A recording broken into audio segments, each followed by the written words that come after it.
We still do 7 NUFC Matters show a week for free. But if you want to help support NUFC Matters, then there are a few ways of doing it. Hit the like button on each live broadcast and video. This helps the channel grow. Hit the subscribe button and select the all notifications bell so you don't miss a single show. If you want to help us financially, then you can join the channel using this button with the membership starting at $1.99 a month. Or you can drop us a donation in the chat using a super sticker. We're also looking for sponsors. If you'd like your brand advertised on the flyers for the show and featured during the ad break, then email John at nufcmatters.com to arrange today.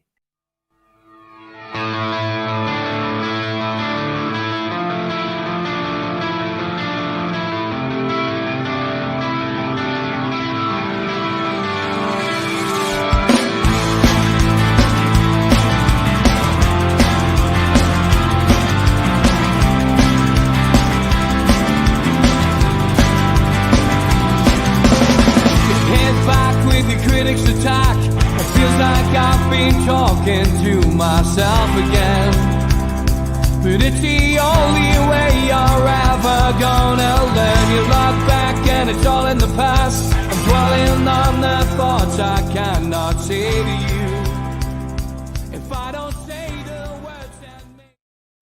Good evening, welcome along to NUFC Matters with me, Steve Wraithard, as the three amigos, the perfect way to kickstart your Newcastle United weekend. Good evening to George, Mitch and Steve. Good evening, everyone. Hi, everybody. Hope you're well.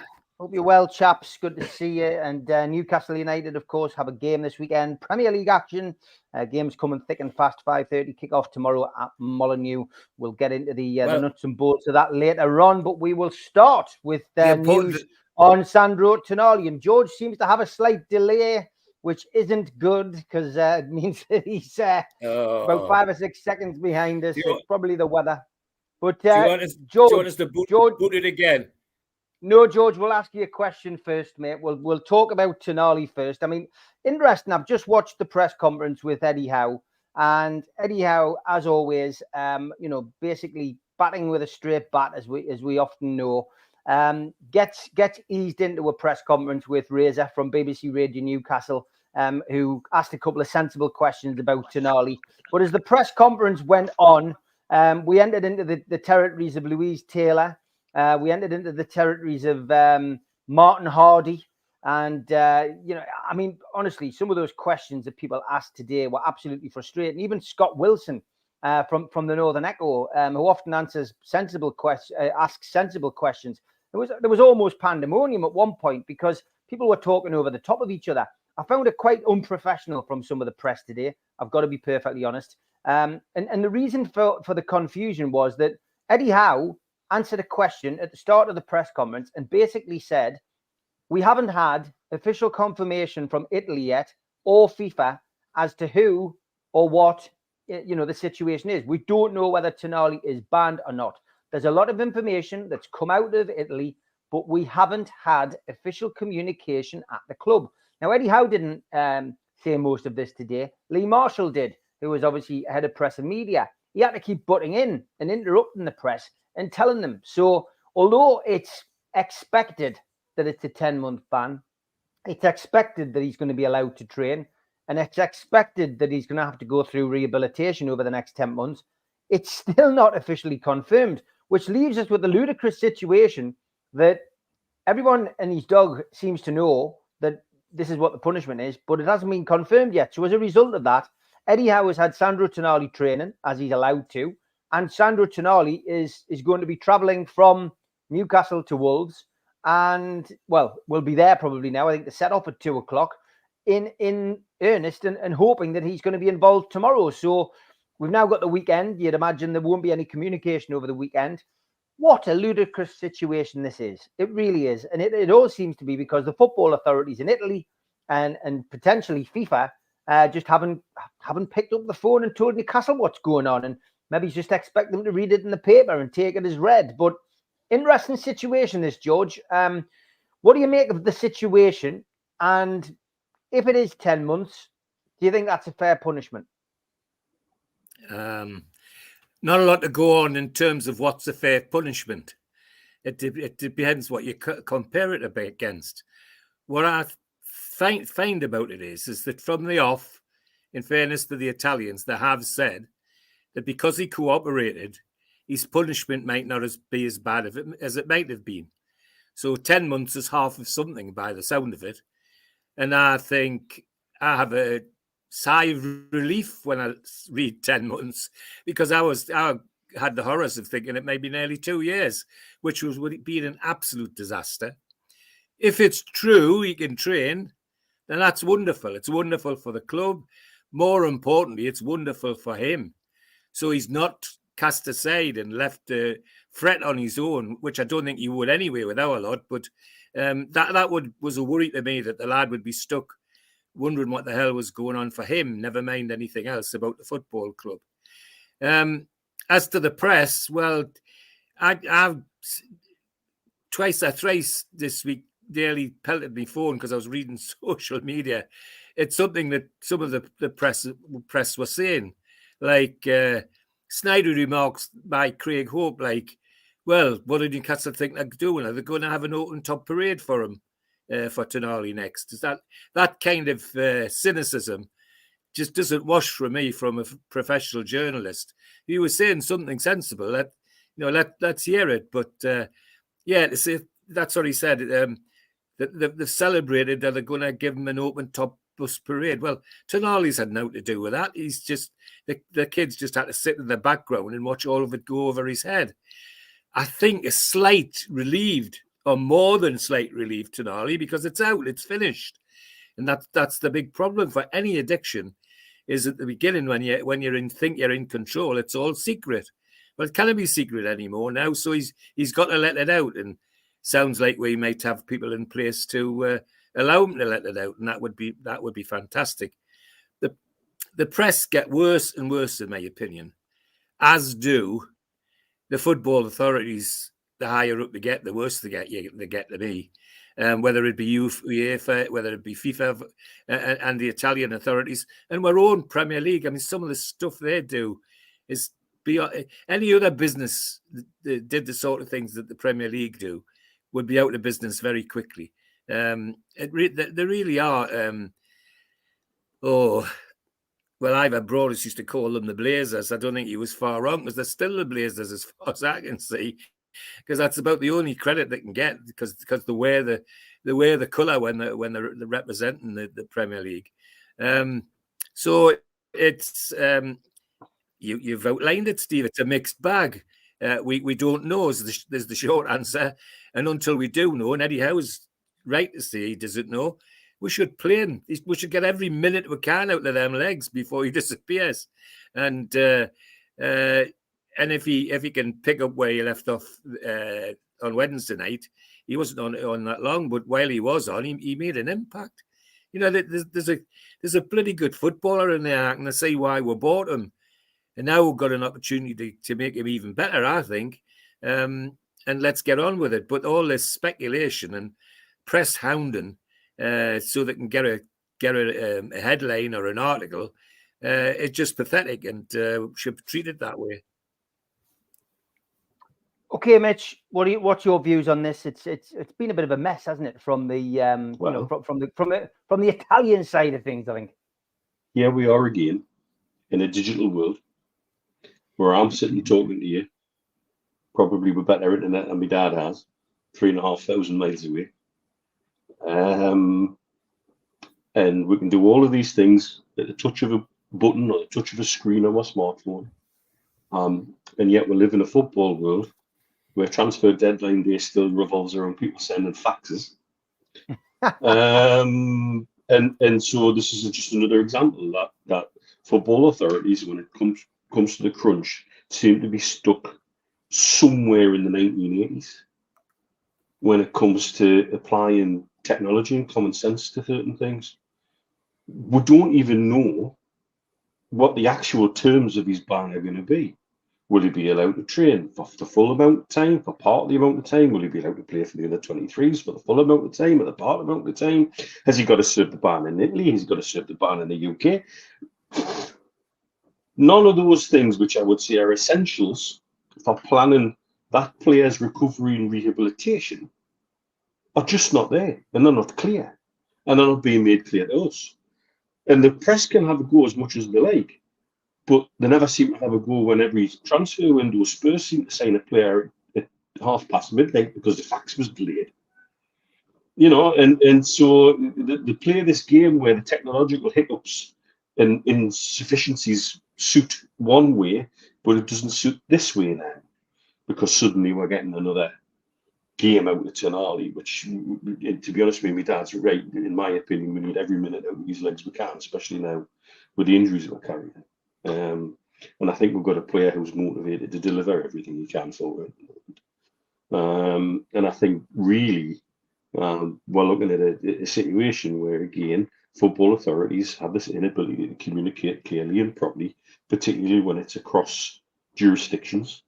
Now we see that the trouble and the ease with which organisations like UEFA and FIFA can get away with certain things. Well, that got lost in translation. That never really got sent. That didn't come across properly. Well, we applied the ban here, but unfortunately, the legalities of it all, means we can't do this, we can't do that. Is it only wonder why the current farce with Everton's hearing being held in silence, which I'm sure we'll talk about a little bit more later on, they're coming up with something which we said ages ago. They would obviously hankering for a big punishment, but punishment was in their eyes so big, they had to have an independent commission come and say, actually, yes, you've applied your own rules correctly. That shows a massive inadequacy in their ability to police their own jurisdiction and trust their own rule book. It probably shows a massive insufficiency in their legal department as well, which we've exposed in the past. And I think this is the way football is at the minute, because you go back there, FIFA under Blatter and the current UEFA under the structure. Is it any wonder people get away with murder with it? Well, of course not, because they know how to play in those lines in between. And I think this is yet another situation where the club and the player are being made to sort of sweat it out. And we're hearing secondhand what the actual decisions are, effectively. There's still no official ruling, there's still no official statement, and there's still nothing reached the club. And so in that time, until such a thing happens, we are quite in our rights to play that player and sod what anybody else thinks. And then if we're looking for a replacement, I hope the hell we take somebody like Neves from a Saudi on loan. And just write, like I said last week, write the loan fee down just for the crack. To upset Jurgen, whatever. Because I'm tired of being on the receiving end. We've spent the last 18 months walking across the lake on the lily pads, just treading so gently and trying to do things properly. And in the end of the day, it seems quite obvious. Nobody really gives a flying arse about what doing things properly. Because if they cannot deliver a decision prudently and timely, so we can plan and organise and be able to see where we go in the next few months without Tonali, then that's not fair on us. It's not fair on the player, and it's actually not fair on the Premier League, really, from the point of view that the Italian FA are dragging their heels. Yeah, it's an absolute mess, Steve, this. I mean, it's been bad enough. It's been drawn out through the media for the last couple of weeks, but then, to get what we think is the sentence, the result, whatever, announced via media in Italy, but not to have the club be given any kind of notice or call or anything up until Eddie did his press conference this morning is ludicrous. Yes, it is, Steve. But I think we're being caught in an Anglo-Italian situation here, aren't we? I think the very fact that the Italians sorted out their own player at Juventus and Fagioli and give him a suspension and everybody knew straight away. Yeah, I think because Tonali is playing in the UK, playing in England, part of the jurisdiction of the FA, I think the Italian authorities have went, you know what, we'll do whatever we like. We'll notify you when we can be bothered. It's the least of their worries, how it impacts on Newcastle United or how it impacts on paperwork. I wouldn't be surprised if paperwork suddenly arrives at the FA at 2:00 tomorrow, and Newcastle are just about to board the coach to head off to the game. and somebody from the Premier League comes running along waving a bit of paper going, he cannot play, he cannot play. You know, that's the sort of ridiculous situation that we've been put into. But I think this is because perhaps at the moment, the English FA, Premier League and the Italian FA perhaps don't get on as well as people make out. Perhaps it's a little bit of bravado. The Italians are very, very sensitive to the fact that the Premier League has this fantastic TV deal that they cannot get anywhere near. So I think there's a little bit of jealousy involved as well. And if they can get one over on the English and on the English authorities, I think they will do that. And I think that's what's happened in this situation. And as for the press, well, again, it's par for the course. They're desperate for stories, desperate to put it out. And you can always tell when they're itching for blood when the press room's full. You know, when the names, you know, in the press, the conference goes on for you know, longer than the normal 15, 20 minutes. And when the TV all arrive, and it's an away game as well. It's not like it's a home game where they're all here to do their little bit at St James's Park on the following day and a little bit of riders around various stories. So all in all, I think we're caught up in more a political game from some of the press, a political game certainly from the Italian FA and the Italian authorities. And unfortunately, there's a young lad, 23-year-old, who's caught in the middle of this. Some might say it's his own fault. Some might say it's the fault of society. Some might say that they couldn't care less. Some might say, well, he's a Newcastle player, so even better because it's given Newcastle a problem. But at the end of the day, he's a human being. He has an addiction. He's opened up to his addiction. Let's just hope that when the ban, however long it is over, that he comes back a stronger person, both in his private life and in his professional career. And then we all move on. And I think one thing we can say is that unlike a lot of other players in situations that have occurred over the years, I doubt Tonali will be forgotten about. I doubt he'll be left to his own devices. I get the impression that there are people within the club who do care about some of the people under their charge. There will be other people in the club and in other clubs who would just forget about him. I listened to an interview with a professional footballer who talked and said, when you're injured, you don't even hear from the manager. You never see the manager. In fact, he almost ostracizes you if you're out for a long time. I don't think Eddie Howe's one of those managers, to be perfectly honest. I think that's more of an old school attitude, especially managers who feel as though a player who can't be part of the setup and he can't use them is useless to him. I think that was the phrase that the pro used. You're absolutely useless to me because I can't pick you. Get out. Come back when you're fit. Come back when your suspension's over. Don't want to see you. Don't want you hanging around. We've seen what it's done at Manchester United with Sancho.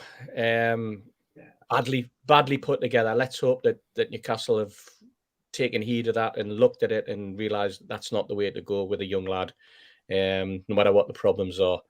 But I hope he's playing tomorrow. You've seen the latest on that one today. He's been taking his lunch in a lunchbox across the road. Yes, I couldn't believe that. Imagine it. He gets his lunch put into a box and taken over to another room where he sits on his own and Who's he eats this? a packed lunch. Sancho at Man United.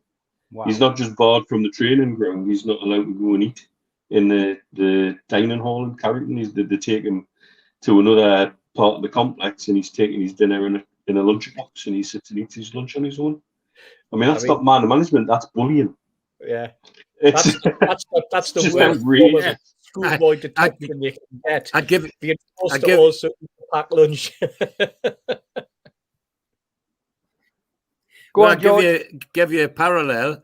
I'm not going to mention the school, but I was on a governance of a primary school, and the head teacher's punishment when the kids didn't do their homework was to sit them on the stage at lunchtime in front of all the other kids and let them sit and eat their lunch on their own, on display.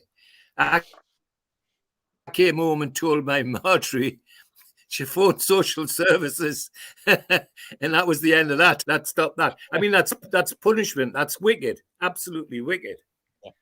Yeah, definitely is. Sanjeev, good evening. New name in the chat there. Welcome, my friend. Amigos, what is your view on drums in the stadium? I've still got a headache from Wednesday. And there was another question from Ian. Ian, I've got your the DI Mets. They'll be going on to next week's show, Ian. I'm sure George wasn't saying, "Oh God," to your photographs, Ian, because there's a slight delay. Do you think we should ban drums from away fans? I think it dampened the atmosphere on Wednesday. So thoughts on drums, George?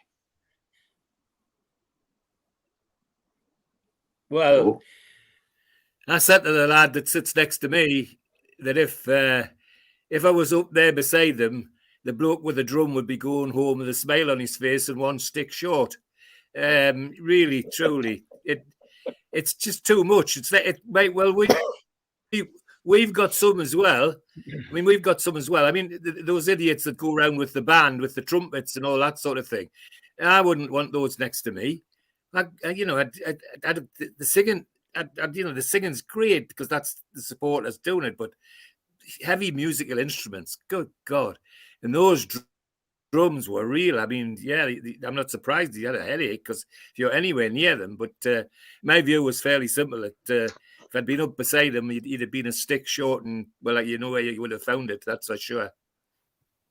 Yeah, drums. I mean, the Germans have them in their grounds in the Bundesliga, Mitch. But first time we've had to experience one. I mean, it was quite monotonous and boring. Some people don't mind them. David McLeod says, "I don't mind drums as long as ours are bigger." Some people were crying out to set up war drums. I noticed on social media. What a good idea. Where they got the name from. But yeah, I mean, I'm not a fan of drums myself in the ground. In fact, I did feel. And I've said this to a few people that the atmosphere on Wednesday felt organized. It felt a bit contrived. The flag display felt too regimental. It wasn't spontaneous enough for me. But I didn't think the atmosphere was that bad. And it's down to where you sit in the ground. I thought Eddie Howe nailed it today when he said, ultimately, we have our part to play as the team. And we didn't play that well in the first half. We weren't very good in possession, and that affected our transitions. But in the second half, we played better. We played a lot better, and the crowd responded. So I think Eddie Howe has a point. But I think, when you try to conduct a crowd, which is what I felt was trying to be done pre-match, it does feel contrived. And I think the other thing to bear in mind is, again, Eddie Howe pointed this out, but the first game in the Champions League against PSG was always going to be more of a special atmosphere because it was the first one in the Champions League at St. James's Park for 20 years. This second one was the second one, and it wasn't the best of nights. It was a pretty awful night. People are walking up to the ground soaking wet. Lots of different things make an atmosphere. But I think what Eddie Howe said today was fairly spot on. What's your thoughts on drums, though, Mitch, in the atmosphere? Pretty much with my dad. If there was a drummer sat next to me, be it ours or theirs, he'd be playing it by clenching his arse cheeks by the time the second half came around. But I don't know. I mean, it didn't quite come across. I've seen a lot of people say how flat they felt it was. And yet, watching over here on the telly, that didn't come across at all. And nor did the drumming sound terribly intrusive either. So obviously, a lot of it depended on where you were sat and how the acoustics were working, because the television acoustics certainly didn't have that coming across for me. It's very frustrating to read some of the comments about where people are going with it. And how, again, the whole we get to a point where it's fan against fan and people turning inward again. And it's their fault and it's them fault and it's that one's fault and what have you. It takes a lot of different things to make an atmosphere, like you say. And St. James's has always been quite synergistic. It was quite clear that the second half atmosphere for us was better because we played better in the second half and the two things go hand in hand. I said, when we're talking about Dortmund game, the two things that had in their favour was experience and organisation, and that's what they used. And that's what they played on, and that's something for us to learn. Again, like losing the Carabao Cup final, it's a learning experience for us. And having away fans in doing something different is something for us to learn as well. It wasn't Olympiacos fans threatening to gut everybody like they did with West Ham. But it's always very different on European nights. Always brings a different flavour at St James's Park, that's for sure. But it certainly didn't come across as that bad on the telly. Just to give everybody a different perspective from halfway around the world. Yeah, Steve, the drums. Some people thinking that they've had they've had like an opportunity to take them in, which wouldn't be afforded to Newcastle fans. I mean, maybe away fans have been treated slightly differently, but it seems to have split the supporters. I got why Luke Edwards asked the question. He didn't ask it in a provocative way today, but drums do change things. But it's football. It's what you see on the pitch changes the crowd, isn't it? Yeah, absolutely. And let's face it, we went out into that game in the first 5 minutes as though we were playing Crystal Palace still. Perfectly honest, I think that was the attitude, but very quickly learned that we weren't. We were playing a very, very experienced Champions League team with vast experience in the Champions League, who knew how to take on the challenge, playing away in the conditions that we had. As far as the drum's concerned, I moved seats on Wednesday night due to work commitments. I couldn't get with George, so we had a quick shuffle around with the seats, and I ended up underneath the drum. Now, how unfortunate was that? So the noise of the drum seemed far louder than it probably did to you, Steve, where you were sitting, or you, George, or even to Mitch on the TV. And I did turn around to the lad sitting next to us at the time, and I went, "Is that a drum? Or is it a full American marching band?" Because quite frankly, the beat just carried on, and it was like, it wasn't just a single beat, that it was a constant cacophony of different sounds that were echoing around that in the stand. Phenomenal to think that there's a drummer there for 90 minutes. God, who was it? Ginger Baker or somebody like that? Because he could really hit those skins. Ginger Baker and Keith Moon, because there must have been at least two of them up there. And it did create a kind of European atmosphere that we've been crying out for. But when we get it, we no longer like it, or some of us don't like it, And it's that mix. We're never going to get it right. We've got people who are brought up on somebody sitting there quietly wanting to absorb the game. We've got other people who are brought up wanting to sing the entire game. Some people would dance the entire game if they could. Anyone who's been to Germany before knows there are people with the megaphones who orchestrate the crowd. And this is going to bring back something that Mitch and I experienced in a conversation with Derek Lambias many years ago. But they have people who encourage and orchestrate the crowd and don't even watch the game. They've got their back to the game the entire match. I went to Schalke a few seasons ago, and the away fans were boxed into a corner, and the wall and fence around them meant that none of them could see the game anyway.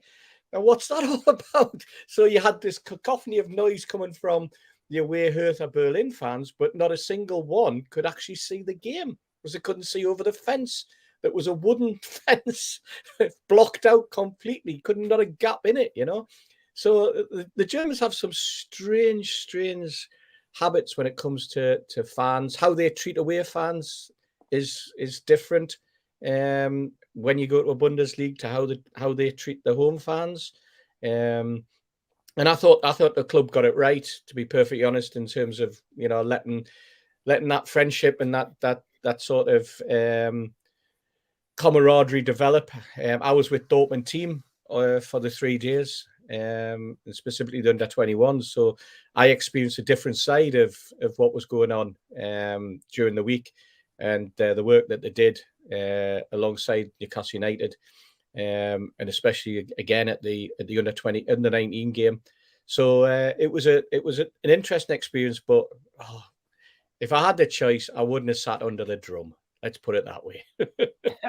Tom Lynn says, you're not going to start talking about the phone call from Derek Lambalis regarding European fans, are you? No, we're not going to talk about that one. Moving on. As always, plenty to get through on Friday night. Here is the day I met.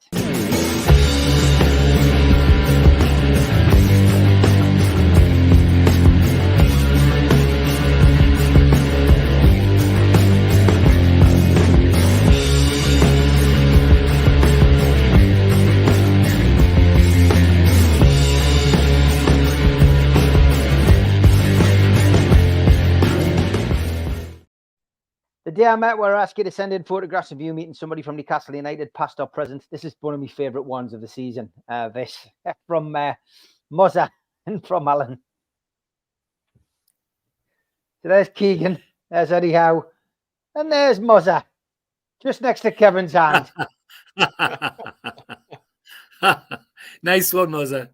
Absolutely brilliant. I think that's slightly cheating, that Mozza. But if you've got a photograph, Ian Russell sent one in, or a couple in for next week. If you've got one, send it to me on Twitter, LinkedIn, or Facebook, or send it to the lads if you're connected to them, and we will endeavour to feature you on the show and play this wonderful music.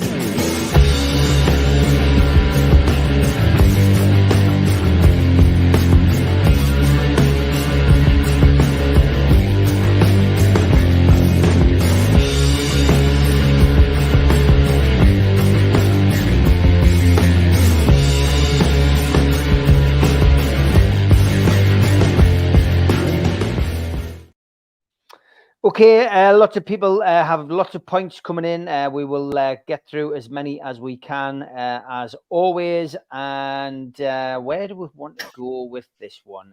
Gavin, we've covered that on the atmosphere. Do you and the lads agree that everything seemed a bit flat on Wednesday? We've covered that. The Blue Rhythm Boy. Did the panel think the membership scheme, as it is now, has encouraged tourists and newcomers and watered down the atmosphere? I've seen lots of people saying it, people getting tickets and not turning up. It's interesting this, because Spenny and I've seen others on social media come out with the same kind of talk about day trippers, George. I'm surprised. I'm surprised that we've got them, but we have got them.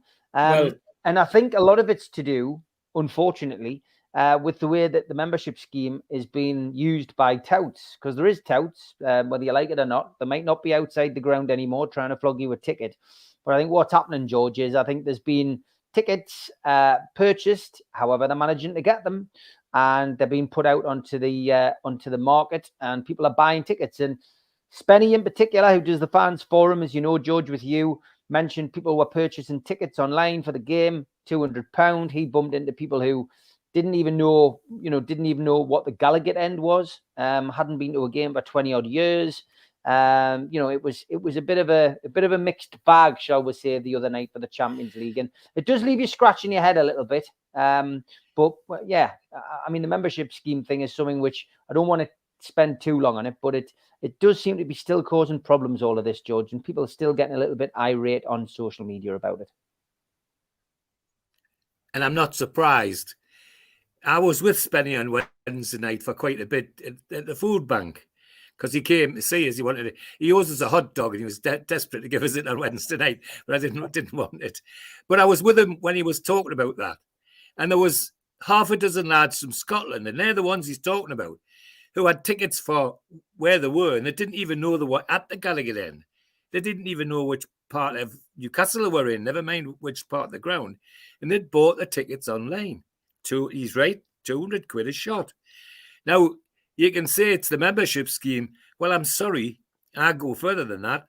The club, with their ticketing scheme, have created their own black market, whether they like it or not.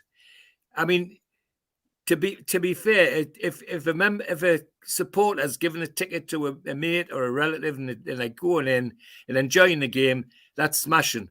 But to actually have seats empty and seats appearing on internet sites that hasn't been happening before, that's an outrage. Now, with the membership scheme is part of that, and it would sound as though it must be, then they need to look at that as well, the membership scheme as well. It's just a shambles, Steve. And as I've said on here and other places before, I rejoice in our takeover and all the good things it's brought. But the one group of people that have suffered are the bloody fans, in my opinion. And that can't be right. Can't be right at all. And this is another example. And as I say, I was with Spenny when all that was happening, and he's absolutely right. Gobsmacking that somebody was standing in front of where he should be and he didn't even know what part of the ground he was in. Yeah, Mitch, disappointing. We're hearing more about it. Michael there, another issue, talking about tickets. Couldn't make it on Wednesday. Tried to transfer me ticket to a friend, but it wouldn't let me. Told me I've got too many friends and families on my list. God, not another glitch. Yeah, you must be on mute, Mitch. It's all of this and more. If I could share some of the conversations I've had privately with a number of people over the last 2 weeks, some of it would blow people's minds. I've shared some of it with Steve, but not all of it. I don't like to get involved in conspiracy theories, but the more it goes on, and the more you see, and the more you hear, it goes from anecdotal to more than a coincidence to there must be something in there. The challenge for us as a fan base is, as we grow globally, it's the price on the ticket. It genuinely is. I remember walking through Stanley Park going to a Liverpool game and hearing nothing but Scandinavian accents as I walked through Stanley Park, all wearing red shirts and red scarves. And I think that's the kind of globalization that will come to us, or the club. One of the things I think we said a long time ago was that this was one of the prices on the ticket, but also we cautioned that the club do seem to be trying to be all things to all people. They're trying to make season ticket holders, buy into cup schemes that gets guaranteed money and income. But then they want to elevate members so that season ticket holders can buy extra tickets, but then therefore members get a bigger shot at that. However, they've expanded the membership base to, we don't know how many members there are for how many tickets. But there's definitely a greater chunk of tickets going to corporates. 2 or 3 of the stories I've had this week about people sitting in tickets where they were either given them or they picked them up off someone else, and where the ticket had come from and who the ticket had come from and who they were sat next to. It was all very interesting stuff. But I think it's the club trying to grow quickly, but the collateral damage in that, once again, feels like it's the ordinary fan, almost taken for granted, if you will. And that then leads to people writing articles about Johnny come latelys and tourists and getting quite angry at them and getting upset about them, which is not what we need when we're trying to grow globally and trying to be inclusive and embrace everything. But the driving force behind this is 100% the club. What they want to do with ticket partnerships and how these tickets are getting onto the black market. They do seem to have created their own problem in some ways, which is really not on. I think there's a glitch in the system, Steve. That's my thoughts. I genuinely think that there's that many tickets that are coming up on. Oh, I'm just going to stop that because Mitch has disappeared and now he's the volume was. I was getting a bit of feedback there. Yeah, I think there's a glitch. I genuinely think there's too many tickets becoming available on these websites that it can't be a glitch. And I think because Newcastle have gone digital now, I think that there are touts who are out there who have had the experience of buying tickets for Manchester United, Liverpool, Manchester City, over the last few years, and we're ready for Newcastle's digital revolution. And because Newcastle's successful, Newcastle are a target for people who know what they're doing, technology-wise. So I think there must be a way that people are able to maybe jump the queue or get in behind, get in front of other people who are queuing. Do you know what I mean, Steve? Yep. So I think exactly what you mean, Steve. I think these people are becoming. I think these people who are not Newcastle fans but who are touts are becoming Newcastle members because it's unlimited. You're allowed to become a member. You can, as long as you pay your money, you're a member. But if you go on a morning to try and book a ticket, you can jump the queue. I think that's the only thing I can come up with, because there's always a flaw in technology. There is always a loophole and a way of getting around things. Yeah. And that is the only explanation that I can come with. I'm getting feedback from you there, Mitch. I don't know why. Getting some terrible feedback. So I'll just leave you muted for now. Yeah. What's your thoughts, Steve? Because this is obviously becoming a bit of an issue now. Yeah. Well, you can buy a ticket for 37 quid, a membership. And with that membership, you're going to get 19 chances to get a ticket. Okay. Now, what's actually happened is that we've got ourselves into a situation that we're basically very, very similar, if not identical, in terms of our ticketing system as Ticketmaster. And Ticketmaster, we all know what happens there when a gig appears, a big gig. Let's take the Taylor Swift tickets that were put up on sale a couple of months ago. They all got snapped up within a matter of 5 minutes, because the algorithms and the bots are able to jump in and they're able to nab a ticket within a second, whereas it takes the interaction of a person like you or me or an ordinary fan possibly 20 seconds, 30 seconds to move around the screen, click the appropriate boxes, etc., etc. Yeah. So this artificial intelligence that they use gives them the ability to nab a ticket straight away. So that's where Newcastle United have fallen flat. They've allowed someone to become a member, 37 quid. Let's say they sell those, let's say they're buying those 19 tickets for 40 quid. What's that going to come to? I don't know. Let's do it. Let's do the maths while we're on. 40 times 19. That's 760 quid. They're selling them for 300. They're getting what, 5,700 quid? So it becomes a nice little earner for the tout. So if he then goes out and gets himself another £37 membership and another one and another one and another one, he's making a profit of £4,000 on every membership.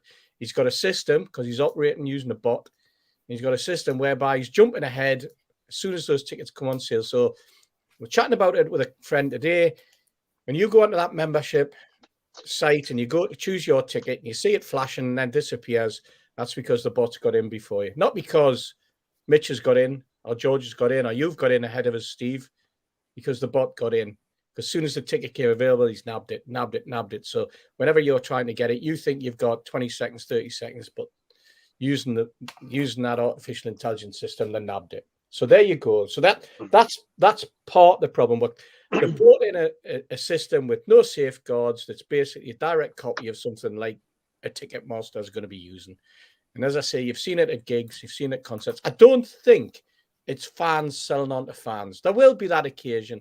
That will happen. But I think what they've done is they've taken a sledgehammer to crack a nut. And when they've done it, they've realized they've smashed the whole packet.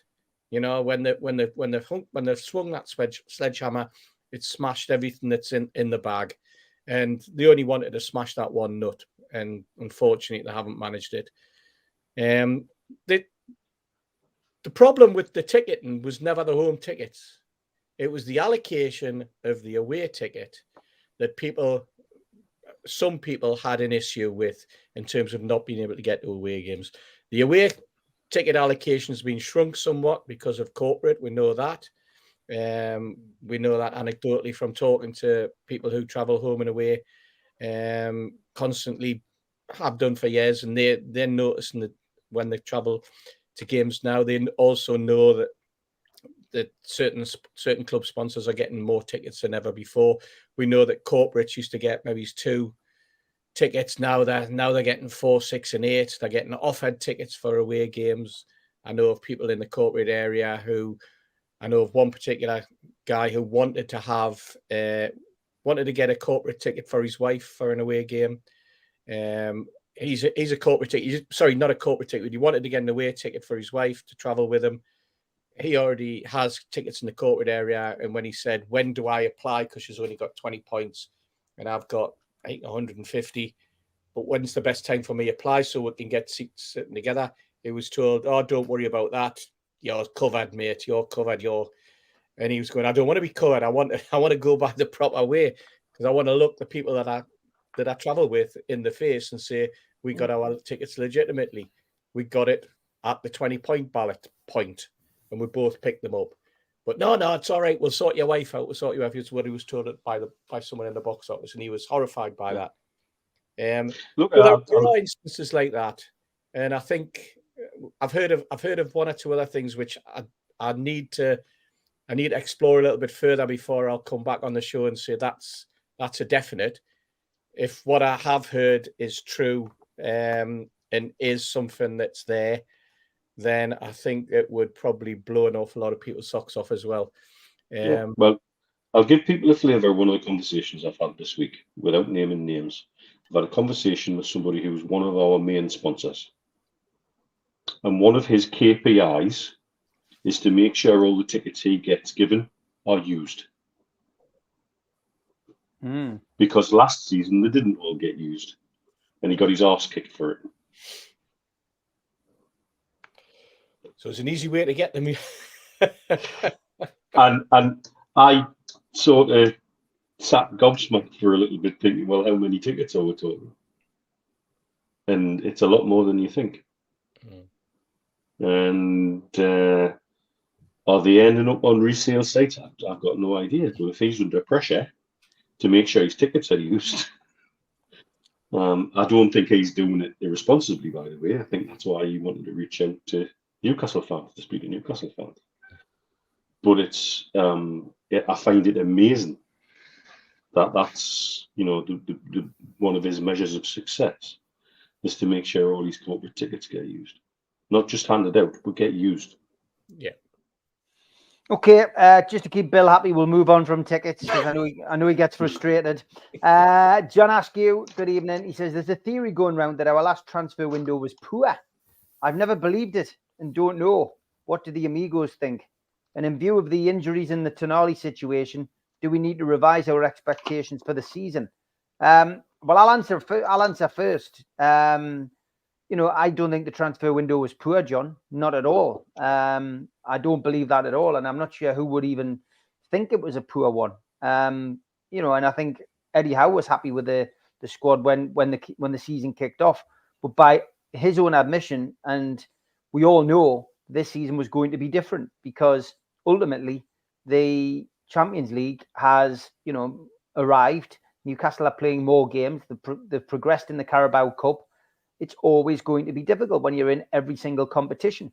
And Newcastle want to do that season in, season out. So I don't think that the transfer window was poor. We've just been unlucky that we've been hit with injuries to our attacking line, as we have done.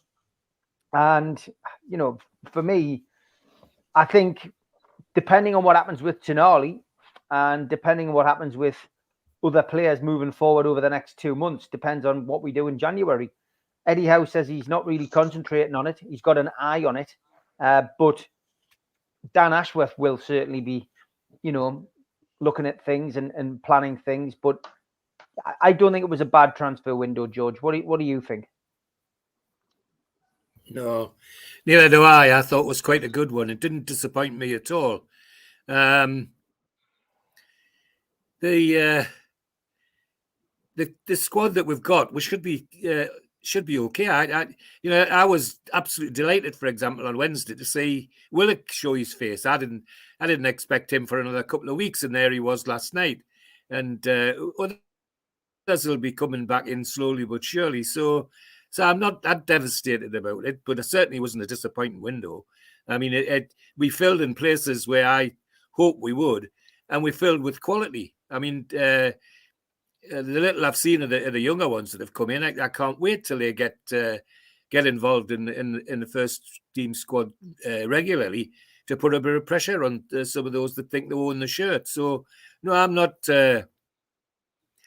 disappointed with the window, definitely not, and not overawed about the expectations we had. We knew we were going into a Champions League. The other thing that people seem to forget about is that in last year's Premier League, we were the new boys on the block. We were the ones that just escaped relegation by the skin of our teeth. And people didn't expect us to do what we did last time. This time they are expecting us. So they're all doing something different. And we're meeting people that have thought a bit more about how to play Newcastle United. Doesn't always work as those that have been walloped 5-1 and so on. But no, I'm not disappointed, not disheartened about what's happening, and always looking forward to the next match. It can only get better, is my view. Benny, that's a good point on tickets, by the way. Could the club find a way to use AI to combat the AI bots buying the tickets? Corporate ticket allocations, clearly another issue. Dare I say, we need to question our board, Amanda and Peter Silverstone and Darren Eales, Benny, as well. AI bots, spot on that, Benny. That's the kind of point that I was alluding to. That, you know, bots can be used to buy tickets, and bots are quicker than humans. AI bots are quicker than humans. Some of you be out there going, "What on earth's an AI bot?" Well, don't get us wrong. I'm not an expert on this, but these are the kind of things that online touts have and can use to their advantage. But we've moved on from tickets. Was it a bad transfer window, Mitch? I thought AI bot was a revolutionary leader in Vietnam.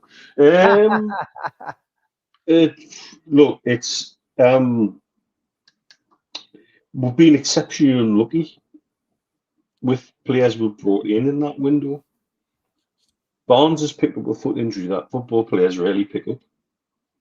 Rugby players and American football players much more common because of the way tackles work and the way people land on your feet. For Barnes to pick up a Lisfranc is really, really unlucky. Not many footballers do that injury.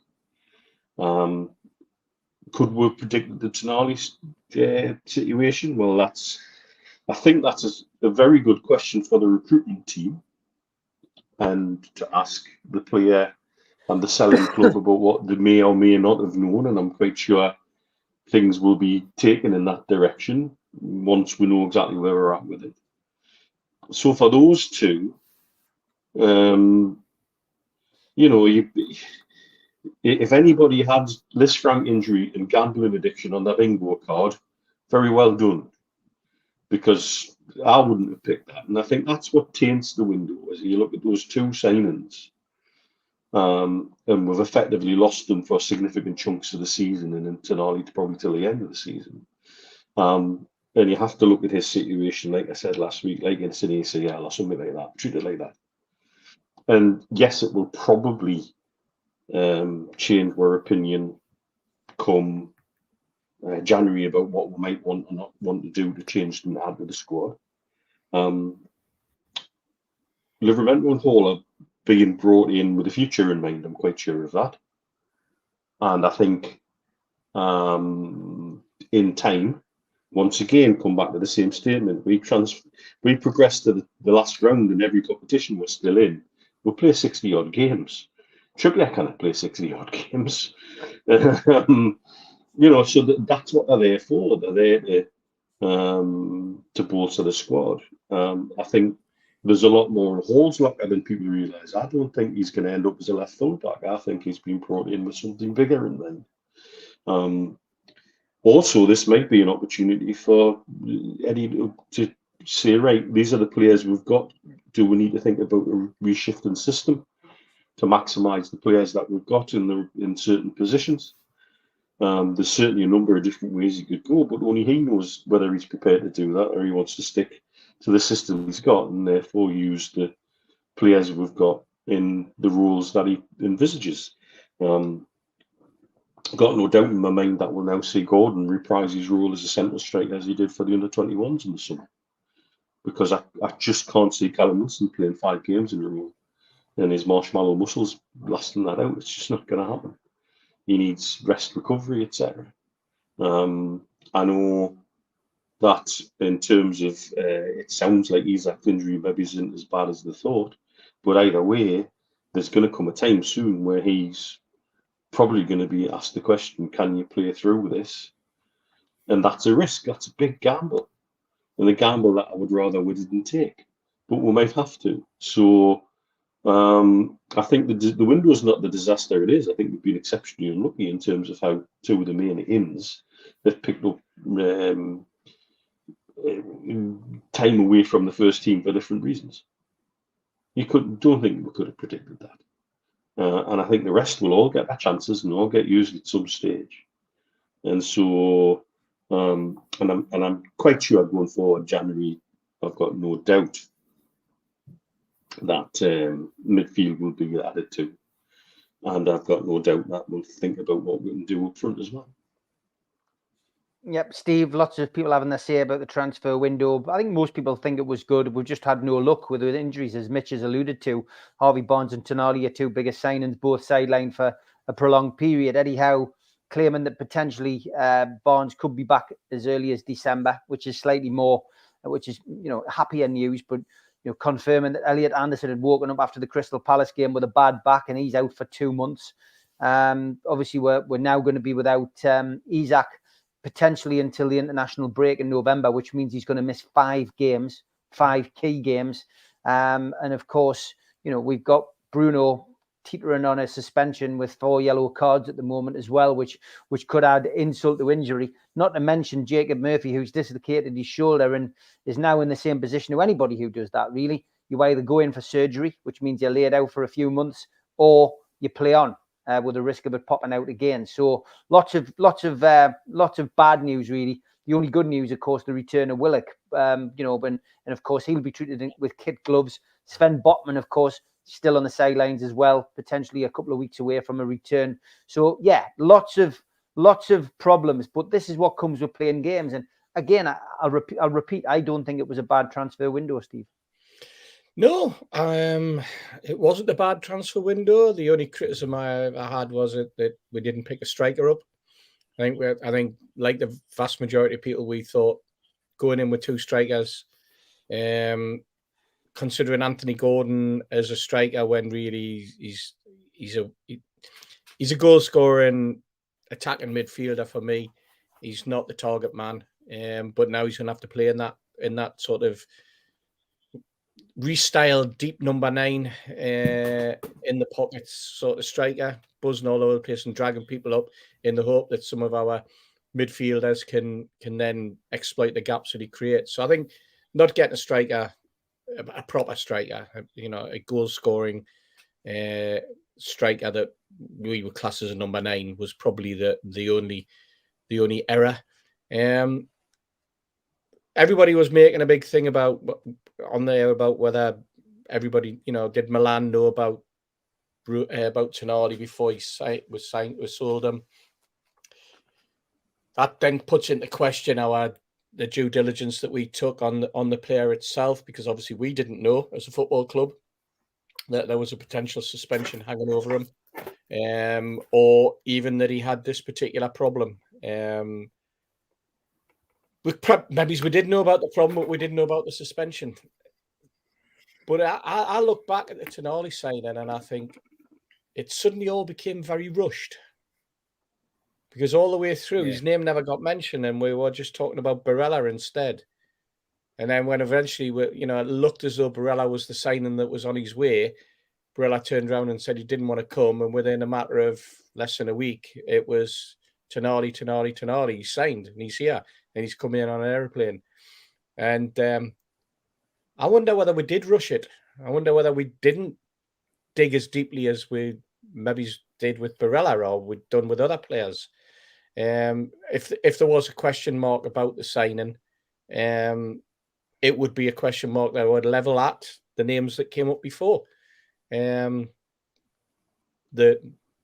chairman, the chief executive and the sporting director, who obviously pushed for the signing, and the team behind the rest of the team that look out for our transfers. Because we're told, and we have been for a number of seasons now, and at the start of every season there's an article in the Chronicle that tells us that we do an awful lot of work. We watch players for an awful long time before we sign them. We know what they've had for dinner, what they've had for tea. We know every single South American player that's ever been, because our head scout has a dossier like nobody's. I mean, how many times we've read that in the Chronicle or in the Shields Gazette or the Newcastle World? This is the pre-season story that builds up as part of the transfer goings on. But did they know about Tonali? I still can't get my head around it, Steve. It'll all come out in the wash, though. It has to. It absolutely has to, and it'll come out in the wash when, as some of those little statements that have been made, somebody put up there that they thought that AC were definitely going to go, were definitely going to be sued by Newcastle. That Gazzetta dello Sport are already reporting it over there. Newcastle are going to go for a multi-million-pound claim against them, etc., etc. Again, just press talk and press speculation, because Gazzetta dello Sport know absolutely nothing about the contract or anything like that. Nobody does know unless you're a lawyer at Newcastle United or you're linked to the player. Will you know anything about the player's contract? And let's face it, the one thing that Tonali's agent isn't going to disclose is what was in that contract, because he doesn't want his player involved in some other ridiculous situation and being involved in having his name dragged through the courts with the football club. He also doesn't want the finger pointed, because some people will claim that if this happens, who's the person who's liable for it all? Perhaps it's Sandro Tonali. He's still going to be getting paid, and there will be sharks out there who will claim that Newcastle United have had their pants pulled down, and the person at fault maybe isn't so much the club that sold him, but the player who got sold, because he benefited as well. So it creates a whole maelstrom of a mess. It really does. But we're just going to have to work through this one, Steve. And as a fan, quite frankly, the minute the player's not available, although I've said that previous that the people in the club will be supporting him, in terms of where we are on the pitch, we have to forget about talking about Sandro Tonali in the negative and not being available, because we just have to get on with it. We just have to go and watch the team and the 11 players that get put out to represent Newcastle United. There's not all the talking in the world isn't going to help our situation or Tonali's situation or the club situation, because 99.9% of it is just going to be that, just rhetoric and talk. Yeah. Okay, folks, we're going to play the ads. We'll back after this.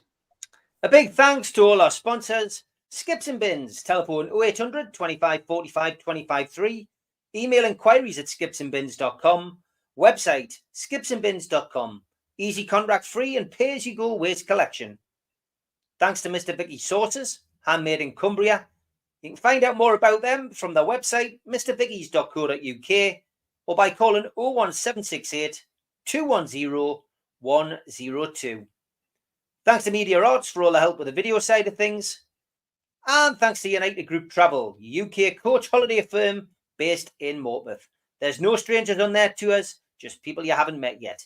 They're now taking bookings for 2024. You can call 01670 632 460, 0791 666 4174, or 07957 141 654, or go to the website unitedgrouptravel.com. Please subscribe to the channel. Hit the subscribe button underneath the video today. We still do 7 shows a week. hit the thumb up under the video to like it. It does us a big favour. Click share to share to your other social media and let people know about NUFC Matters. We're also a podcast. You can find us on iTunes, Spotify, and other podcast providers. If you want to help the show financially, you can take out a £25 one-off membership. You get a scarf, a pen, a cup, and a membership card. How do you get it? Go to nufcmatters.com, look for membership.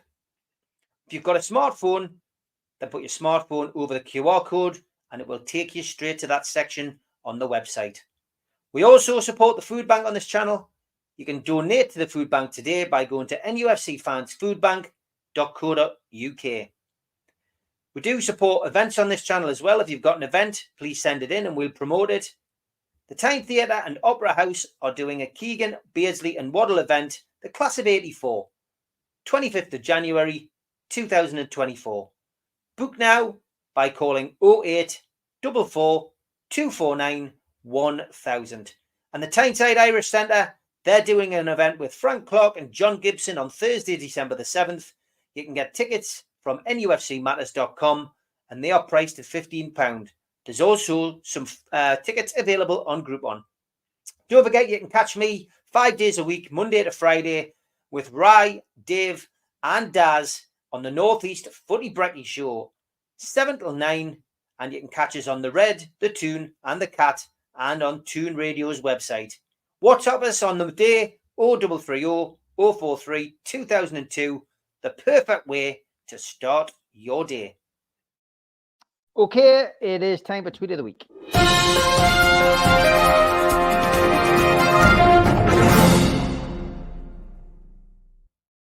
And if you're easily offended, look away now, because there is some offensive tweets that some of our watchers send in. Here's $45 billion, lads, found in a Nigerian man's flat. Apparently, he'd spent 10 years trying to get rid of it, but no one answered his emails. I was incensed when I saw two men urinating next to my new Ford until they explained that they were with the website webuyanycar.com. And the Muppet Show predicted what most women would look like in 2023 back in 1975. Hey, spot on. And my son was asked to combine two animals for his biology class. He has an ice hook. And here's a photograph of when you leave the potatoes in the bag for a month. Yes.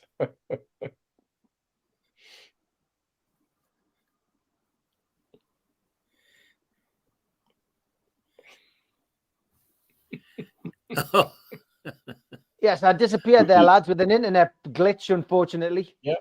When you leave the potatoes in the bag for a month, I think you got that one. Look closely. How long until the wife finds out?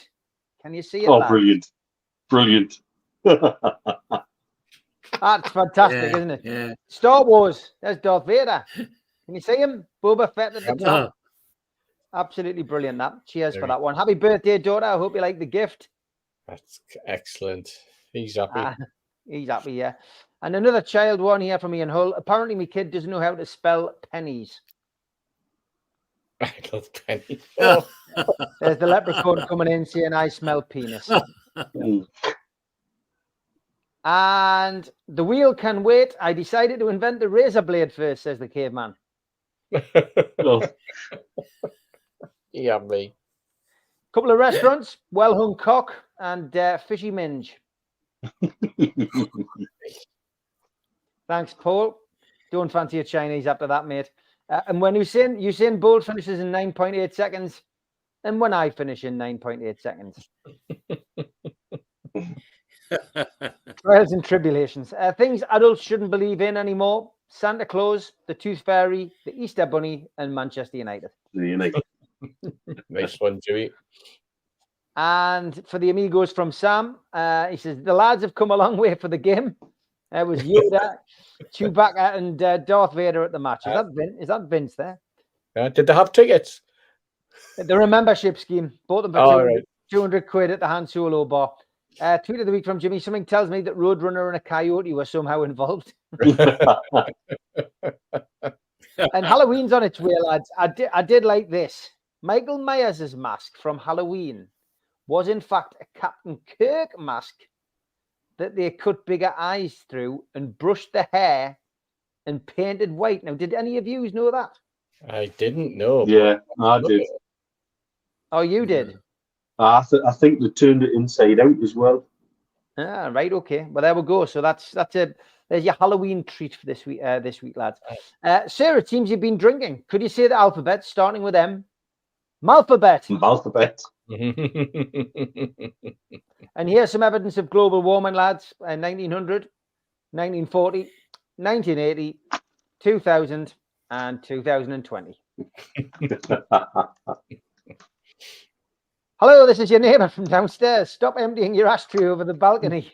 Thanks to Donald for that one. And properties in Sunderland, Seaburn, detached studio flat, £500 a calendar month. Like skips and bins. Right. And another one from Paul. I'm making a new documentary on how to fly a plane. He's currently working on the pilot. Oh, Paul, man. Very good, Paul. A wise doctor once wrote. That is clever. Like that. And the Flat Earth Society has members around the globe. Thanks to, I think it was Mitch who sent us that one. And Scousers, don't forget to put your clocks back this weekend. Oh, dear me. They get some hammer, don't they? And Mum, put broccoli on my dinner. So I put deep heat on a dildo. Thank you. Oh. Says the cat. There you go. And Disney's updating Star Wars. There's Trans Solo. And Free Gaza. We've seen quite a bit of this week. It's not the Gaza that needs freeing, I'm afraid. Pumpkins from Turkey. And you know you're getting older when you use the word thingy all the time because you can't remember what stuff is called. I think we're all in that particular boat now, mate. And sorry, your username and password don't match. That's brilliant, by the way. And this is the last time I tried Toad in the Hole, lads. Oh, God. I should keep out the kitchen. I can't quite read what it says. Two-timing bastard is what the sheep's saying on that sign towards the bloke. How's the allotment? The bloke, right? And before calculators, people used an abacus. Well done, that man. Well done, Abacus. that man. And can you do night shift? No, but I can do a mean 3 times a lady. Fancying. And Mama just grilled a ham. Thanks, Jimmy. People do know I like to sing these songs. Dear. Okay, and the winner this week, guys, is this one.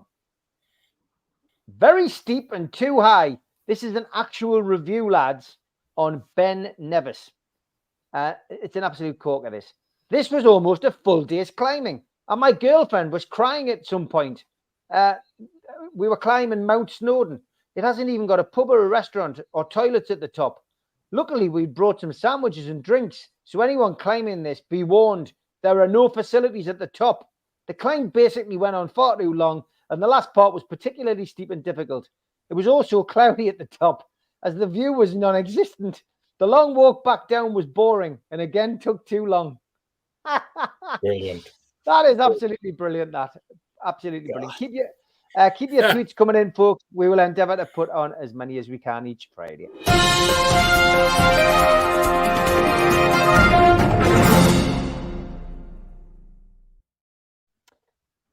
Okay, Gary V, good evening. It was interesting listening to Eddie's comments today about possible strikers and forwards if we run into injuries. You are right. And Ian, again, going on about potential transfers, etc. If we're in 5th or 6th come January, do you think PIF will give the green light for a spending spree? Now we have some large monies coming in. Yeah, lots of deals being done. And David Spillett asking, do you think the suggested Neves from Saudi loan, it'll upset some journalists? Lots of people talking about that. And another question about transfers from Benny. Are we ruling out Ekitike in January? Heart says one thing, Head says another. Kind of profile player we could do with now, as long as he's actually a good lad. I guess the question I'm going to ask you, George, is do you think we'll spend big in January, regardless, because of the commercial revenue that we've got coming in? And do you think the Neves swap deal, maybe Tonali going out there to train in Saudi to get away from the public eye, and you know, Neves coming the other way for the end of the season? And do you think Ekitike is a possibility? Would you go back for a player that didn't want to come in the first place? Well, I think no, I wouldn't go for Ekitike or whatever they call him. Once bitten, twice shy is my view about that. I mean, he didn't just have one chance to come; he had several chances to come, and each time he thumbed his nose because he wanted to go to PSG. So I would let him roast on his rocks at PSG, I'm afraid. I think there could be one major signing in the transfer window. I don't say we're going mad though.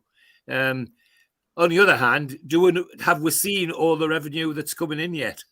Is there going to be something else that'll surprise us and make it possible for us to do even more in the transfer window than we imagine?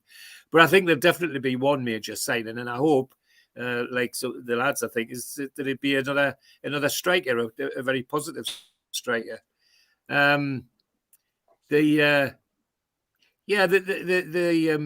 The whole situation at the moment with Neves is quite interesting, because I read somewhere on the internet on social media, I don't know which channel now, I can't remember, that he couldn't come this way. They can't come this way for quite a long time, and one of the reasons they won't come this way is they'll get hammered for tax.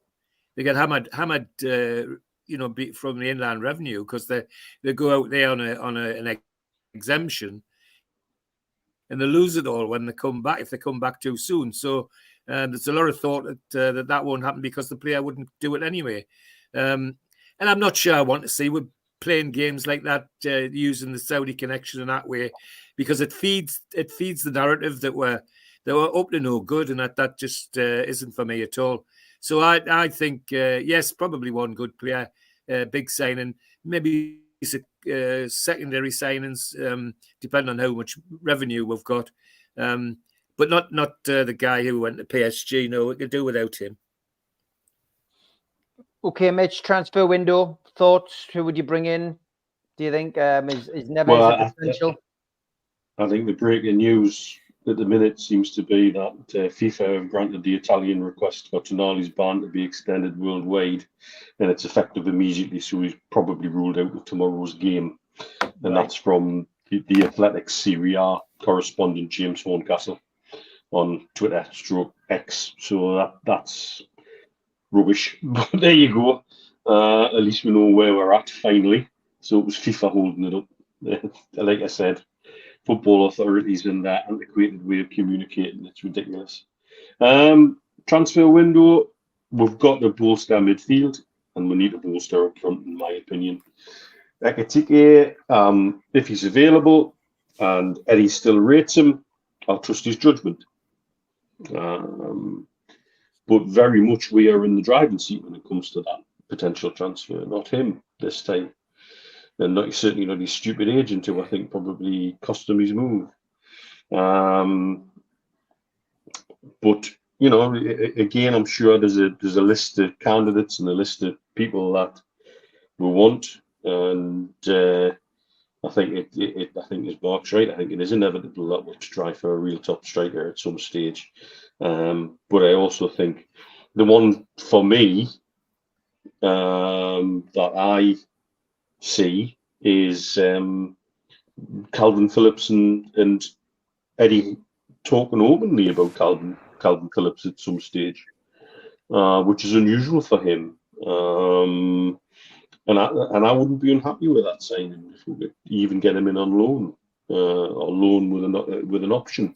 I'm quite sure the recruitment team's working full steam ahead now to do whatever they want to do in January, but I think it'll be centre mid, and I think it'll be up front. And yes, I would take anybody that Eddie still rates. At the end of the day, anybody who still rates If he still rates that player and he thinks there's a player that could be worked on and adapted to our system and could bring something to the table, I'll trust the signing for now. I'm not going to get me knickers in a twist about it. Just because I think he's made everything work so far. His success rate with players who a lot of us had written off has been phenomenal. And that's before you start adding new players into the mix. So, yeah. Okay. Thoughts on the transfer window? I mean, it'll not be long before it's here. We enter, the clocks go back and, we're into November next week, Steve. So we're only talking a couple of months away, 8 weeks to be precise. So thoughts? Yep. We'll certainly have to go into the transfer window because there's nothing lurking in the academy that you would look and say, that kid looks good. Like we did with Andy Carroll, for example, all those years ago. There's no Andy Carroll coming forward that's going to, snatch a place and jump into the squad and start scoring goals and suddenly being valued at 30 million. There's nobody like that. So they're going to have to go into transfer market if they want a striker, which is disappointing. And I think it probably also shows how the academy over the last couple of years hasn't, shall we say, matured or grown in the way that it could have, and also shows the way the academy has been left to fester over a long period of time. And I mean that both in the selection and in the coaching setup, because you see other clubs and other academies, and I'll go back to Wednesday and watching the Dortmund under-19s against our under-19s, and they played like their first team. They played controlled. They played as though there was a system. They had a young lad playing wide, young lad called Bamba, who to describe him as fleet of foot would be an understatement. Boy, did he have some speed and some control. He gave our right back an absolute mauling. They had a young lad up front, Rishkov, again, blonde lad. His movement, his hold-up play. He looked the sort of lad who could slot in, and I wouldn't be surprised if a club like Dortmund suddenly had some of these youngsters slotting in as the season progresses, or for next season. And the young lad that I was with, Henry Blanc, a defender, I went into the pub after before the game, and I was just chatting to a couple of friends, and I just said where I'd been, and this particular player had played 60 minutes and then been taken off by Dortmund because he'd been told an hour earlier that he was going to be moved up and be on the bench on Wednesday night. So we had to get him from Gateshead over to the first team hotel. And I didn't mention the name, but the lads who had watched the game on TV all rattled off his number and said, was it him? And I said, yes. And they said, he looked the part. That kid looked the part. So for just normal fans standing in a pub, having watched a match and seeing a number come up, and then to hear that the lad, they knew who it was. So there were players like that, but none of them knew any of the Newcastle players. The names meant nothing because there's nothing there at the moment. So we're going to have to go into transfer market. Then how do we get? There's some great names being bandied around. There's some forwards come from nowhere. Some youngsters come from nowhere this season, started grabbing goals all over Europe. I still like Lautaro Martinez at Inter. He's an outstanding footballer.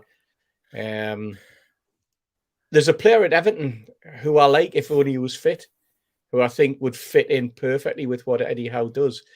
And I know people will scowl, but Dominic Calvert-Lewin. I think if you could get a full season out of him, if you could see him fit and see him playing, I think he has the attributes that an Eddie Howe type of, certainly Eddie Howe as a coach is looking for in a footballer. He can hold the line, he can score goals, he can head a ball. He's very, very gifted, and he's still young. And Everton are in the doldrums, and we don't know where Everton are heading. And it could be that they end up having to get rid of players, and he could be one that you might be able to pick up and take a risk on for a relatively low price, as opposed to what he was being quoted, or what was being quoted for him a couple of seasons ago when he was hovering around the England team, which was upwards of £60 million. I think you could probably pick him up. Maybe he's 15 or something like that. Use these injuries as a problem, but you're right, Gavin. Has he ever had a full season? Probably no. Is that something to do with the way that he's been treated and the way he's been looked after and the way he's been rehabbed at Everton? We'll never know. But that's where we might end up looking. And if it was a £15 million buy, is that a gamble? Is it a gamble worth taking? Or would Eddie and the scouts look at it as just another risk of an Isak who's obviously made of slightly of glass, and then the problem that we have with Wilson, who can't play 3 games in a week because of muscle problems. So I think it's going to be an interesting time. But I also agree with Mitch that probably centre midfield is an area that they're going to have to fill. Who would you go for centre midfield? I honestly don't know. It's the best answer I can give you, Steve. That's why Dan Ashworth and Eddie Howe have got the job along with the board. Good luck to them in their recruitment. And like Mitch says, I trust them to do the job properly. Okay, time for a bit of Toon Lookalike.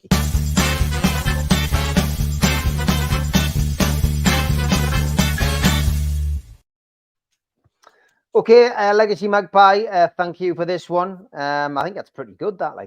It is. It's definitely good, definitely got the look of Big Sam there. He has, yeah. Without doubt, a lookalike. Yeah. And he says a day I met at the same time. He's got this guy down as Anthony Gordon. I'm sure. Thank you for that one, Billy. And there's another one, Lee Evans and Stephen Lichtsteiner, the Juve fullback. That is pretty good, that. Yeah, it's a Tom Dixon one. Wow. Jurgen Klopp. Thanks, Stephen. Another one from Tom. Yeah. Fellaini and a Russian hat. You can certainly see that. And Vincent Kompany versus the Simpsons.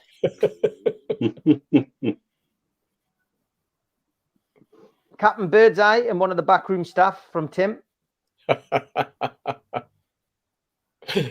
And Iceman just determined to get me in every week, I think.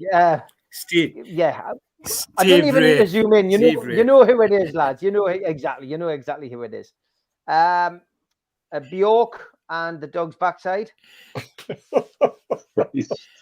Dear me. And the winner this week. That's very good. Thank you, Bison Turnbull. Liberace. Yeah. And the Sheffield United manager, Paul Higginbottom. Yeah, Paul Higginbottom. Well done. So that's the winner this week. If you've got any lookalikes, get them in and we will feature them on the show.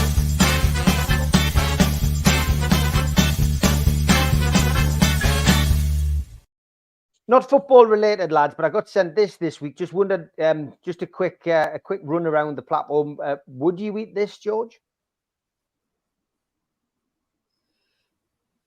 Heinz beans means chocolate. Well, as I'm a chocolate addict, I'm afraid I'd try one. Give it a try, yeah. Heinz beans chocolate, Mitch. Is that for you? I think so, yeah. Certainly not for me. Dear me, no. Ugh. And Steve, it's chocolate, so I'd give it a shot. Well, yeah, I'd definitely give it a shot. I wonder whether it has the same end result as a tin of beans, lads. That's what I was wondering. But that's a bit worrying. Thanks for that. My nephew worked for Cadbury's, and he actually worked in that department that had to come up with various crazy concoctions. He did that for about 6 or 8 months down in Birmingham. And some of the samples he sent us to try as part of a panel, dear me, there was honestly everything from the ones with the chili in, which became commonplace, to some really, really strange ones. But he never came up with baked beans, Steve. Never came up with baked beans. Well, there you go. Something for everybody. We'll see whether that takes off. Steve, before we move on to looking ahead to the game, I just want to show this picture. Peter Beardsley, of course. Who's he with, and what's this all about? Well, he's with Davy Craig. Everybody knows Davy, one of the great volunteers at the food bank. Always standing on the corner of the Gallagher end opposite the Strawberry on match day, sitting rather in his wheelchair on match days, and obviously Peter Beardsley. Next couple of weeks, Steve, we're going to run a little competition like we did with the T-shirts where people can put a bid in. And Peter's signed, we've got 3 signed tops from him that he signed. Obviously, that's the shirt, the Grandad shirt, 1995 shirt. Peter very kindly signed them because to help us raise some much needed funds for the food bank as we run up to Christmas. Great gesture by Peter. Great gesture by the one of our regular watchers who has bought the shirts and donated them for them to be signed in the hope that we can get bids higher than the value of the original shirt. Which again, I mean, just shows you what Newcastle fans are like. I mean, we had another game on Wednesday night where over £3,000 was collected prior to the match in that horrible weather. And some great volunteers helping out. But yeah, that's what we're going to try for the next couple of weeks. We'll have 3 of these, 1 each week, Steve.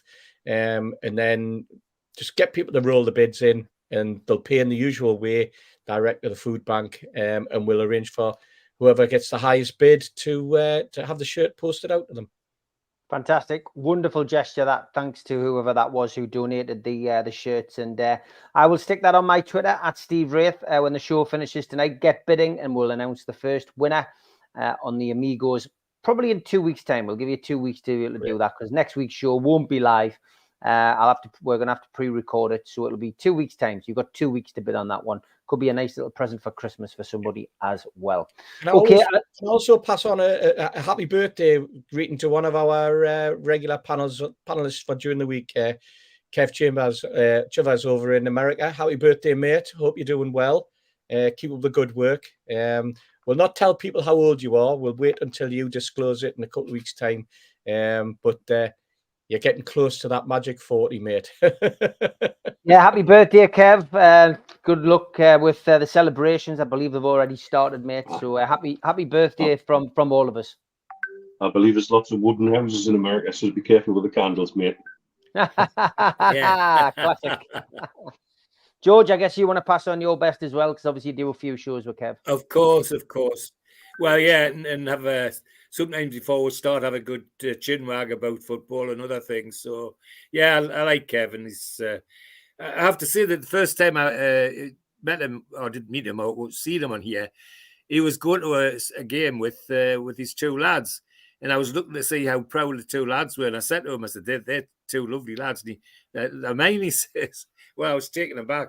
So no, all the best to him. All the best to him. Okay, just for everybody there, the Newcastle shirts I will put on Twitter in about 5 minutes' time, and you can start bidding on them there. So I've seen a couple of people saying, "Can we put? Can we bid? Can we bid?" Just stick your bid underneath the tweet. It has to be done that way so everybody can see. It's got to be a bit transparent for the people online.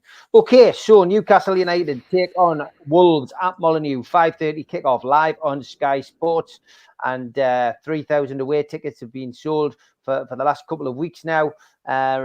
Obviously injuries to Harvey Barnes and Sven Botman, Alexander Isak, Jacob Murphy and Elliot Anderson. Tonali, as we've just broken the news there now, Mitch broke the news that he is now suspended from all football FIFA directives. So that is Tonali out of the game now tomorrow as well. Joe Willock, though, is in line to make his first Premier League appearance of the season, as long as he hasn't suffered any reaction. Bruno is available tomorrow, although he is teetering on the precipice of a suspension. He has got 4 yellow cards, gets 1 more, and he'll miss the Arsenal game the following week. He will be eligible, I believe, to play in the Carabao Cup, though, against Manchester United. Okay, as always, we do build up the game by bringing in Toonstat.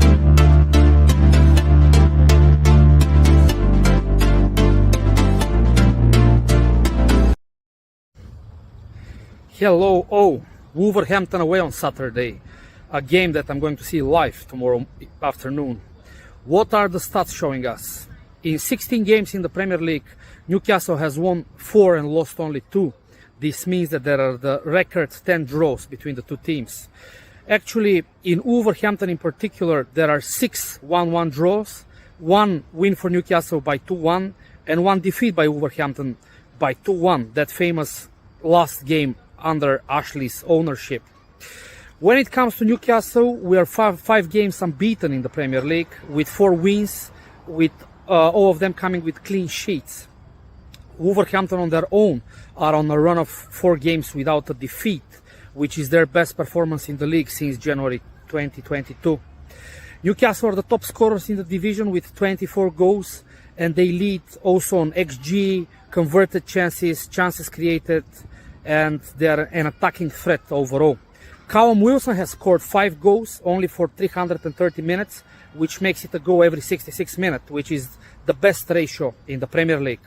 Kieran Trippier with 6 assists leads the Premier League rankings, but also Pedro Neto from Wolverhampton has 6 assists so far this season, and he's on track to beat the record for an assist per season by an Wolverhampton player. So far, this is Adama Traore with 9, 3 years ago. Let's see what happens on a Saturday after a bruising game against Borussia Dortmund in midweek, but I believe in the Let's go for the win. Okay, thank you, Andrea, and enjoy the game. Wolves are missing Hugo Bueno and Joe Hodge through injury, but Mario Lemina and Nelson Semedo will both be available after completing their recent suspensions. And Gary O'Neill's team are in a good vein of form at the moment, unbeaten in the last 3 Premier League outings. They had a 2-1 win at home over Manchester City. Then they had an away win against Bournemouth, 2-1. In between that, they had a 1-1 draw with Aston Villa at home. Referee, well, it's his first game with Newcastle this season. It's Anthony Taylor. Last time he took charge of a Newcastle United game was the 3-1 Premier League home victory over Southampton in April.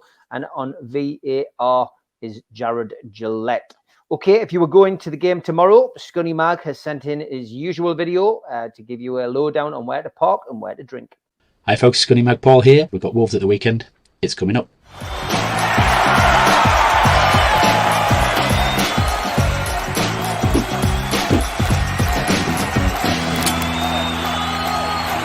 There's plenty of car parking around the ground. You can book the club ones through the club website itself, but they do go pretty fast. Your council car parks, it's strongly advised to book those in advance. There's usually a lot of road closures around the ground, making it difficult to get into and out of some of those, but there's very limited street parking, so my advice would be get booked in somewhere if you're driving down. There's an Asda just north of the ground.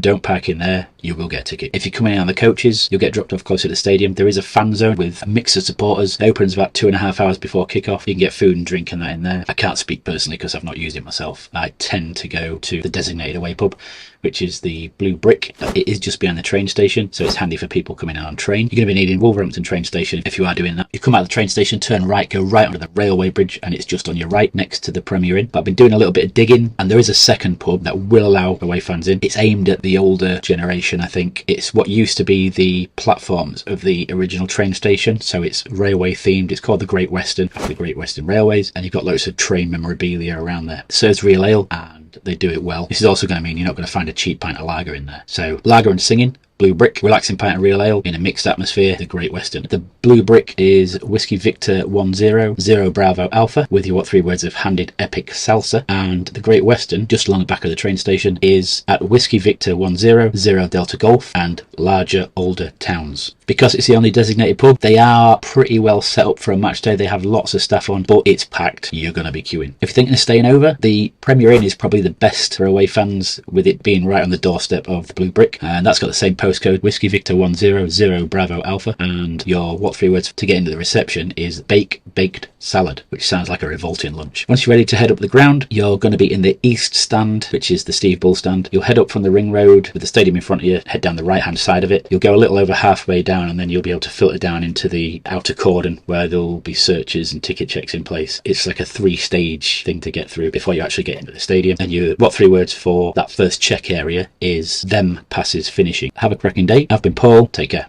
You come out of the train station, turn right, go right under the way under the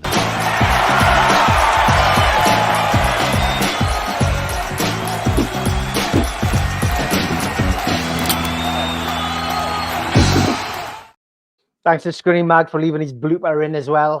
But great stuff. He does his research, and always great to have him on. He did do a book as well, which is about away games and away travel. So hook him up on Twitter, Scunny Mag. Give him a follow, and if he's got any books left, I'm sure he will be able to sell you one. Okay, George. This is a big game because it's your next game.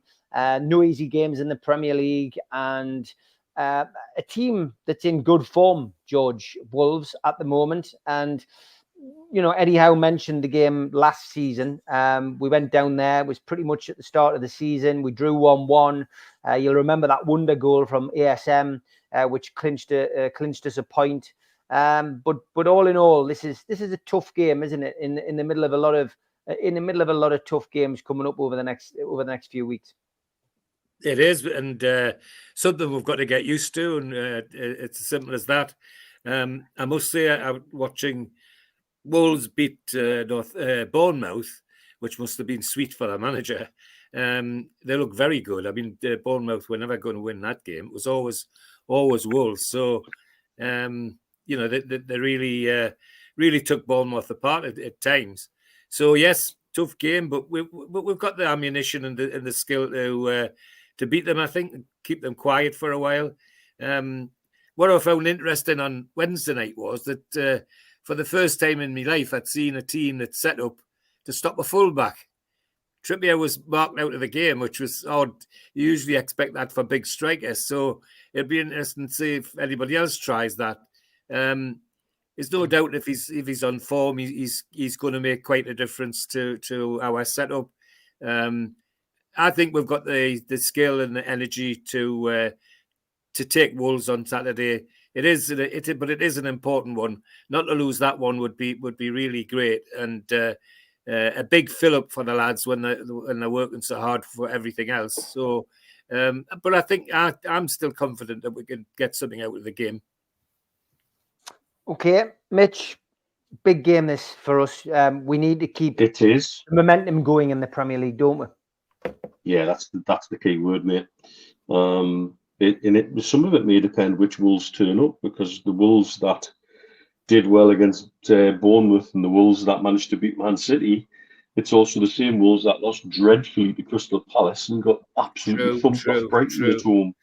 True. And so it's like, which one of these are going to turn up? Their problem, if you look at their results this season, seems to be an absolute lack of consistency. And so that's possibly something to exploit. But at home, they do seem to be under a little more pressure at home. They seem to play better away for me. So,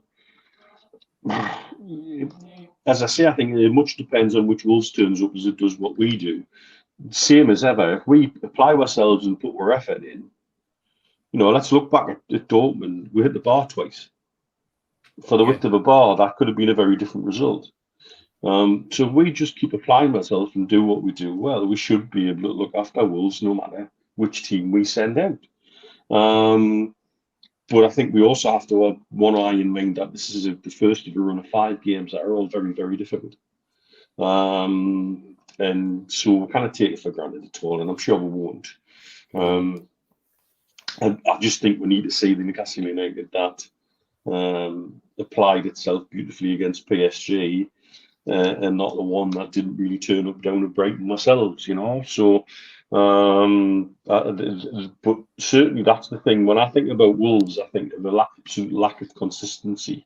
And yes, they might be on a 4-game unbeaten run, but runs like that are there to be broken. Okay, Steve. Tough fixture this. They're in good form. Yeah, they are, and they're scoring goals. I mean, I think there's only one in the last 14 games, isn't it, that they haven't managed to put the ball in the back of the net. And in Neto, they've got a midfielder who is creating assists for a striker who it looks like he could, you know, he's on target to, if he scores tomorrow, to have scored in these last 6 games, which is quite an achievement for a striker in the Premier League to go on a run like that. Would we class it as a potential banana skin? I don't know whether that's the phrase to use it, but it's potentially a game that Newcastle United could slip up on unless they've got all their faculties together and concentrate for the full 90 minutes and there's no hangover from midweek. Positionally wise, I'm looking at the potential team, and basically it writes itself because of the injuries. The only question mark for me would be if, with the games that are coming up, would Eddie Howe, bearing in mind he took him off on Wednesday night, would he leave out Dan Burn and play Target? Because I think Target had a fairly decent outing when he came on. But I think Target's the sort of player who needs a run of a couple of games for to get up to match speed. And we've got 5 games coming up in very quick succession. Important games, starting tomorrow, and then the cup match against Man United, Arsenal, and then Champions League action. So I'm wondering whether or not, of all of them, that's the position that he could tinker with. It doesn't sound like Botman's going to be available. So Lascelles and Shaw will continue. Whether Shaw will have an easier game as he had last week, where Mitch has often equated playing centre-back to being a bit like a quarterback in American football, but dear me, did we see a quarterback performance where Shaw, I think his shirt would have been bone dry when he came off last Saturday. I've never seen a player ping a ball around the pitch as much as he did. And it was dropping on toes to the left and to the right. An absolutely brilliant performance. But midfield, I think we've only got Longstaff, J7 and Bruno. I don't think, I personally wouldn't risk Willock. I think he came on Wednesday night probably ahead of time. And I think if Eddie could have kept him on the bench, he probably would have. Although having said that, the lad did okay when he come on, but he's been out for a long time, and I'm wondering whether he needs another couple of short run outs before he then risks a starting place for him. But Willock is a class act when he gets his act together. But he possibly needs a few games. We shouldn't be putting too much pressure on the lad. So it's going to be difficult, I think. But we've got to go in with a positive mind. Do away with any concerns over how Dortmund went, because you're right, Mitch. Width of a crossbar, shaving of a bit of wood, could have been totally different. Could have also been different if players had put their chances away. Gordon had 2 good chances in the first half. He had a good chance in the second. Wilson had a good chance when he came on. And I saw somebody earlier mentioned about the free kick situation and about if Tonali had played, we should be allowing him to take some of the set pieces. Well, everything goes through Trippier at the moment, but there was a debate on Wednesday night where Trippier and Shaw lined up to take a free kick, if you remember. The conversation seemed to go on for all of 2 minutes while the referee sorted himself out for Trippier to then blaze the ball 15 yards over the crossbar. So I think we need to, he can drop some great crosses in, and he dropped an excellent cross in for Lascelles, which just shaved the top of Lascelles' head and the goalkeeper pushed it wide. When in any other game, if Lascelles had just jumped that little bit higher, would have been a different kettle of fish, and again could have changed the outcome of the game. So I think we just need to be a little bit more composed. And as George said, they did put pressure on Trippier because they saw him as our main outlet, and I think that's probably what's going to happen as the season progresses, because the threat of Trippier and Almiron and the way they combine down that right hand side is something to behold when it comes off. It's a nightmare when it doesn't, by the way. Bruno obviously risks suspension, George. I mean, Eddie Howe, is struggling for personnel anyway. He's one booking away from a yellow card, which would see a suspension.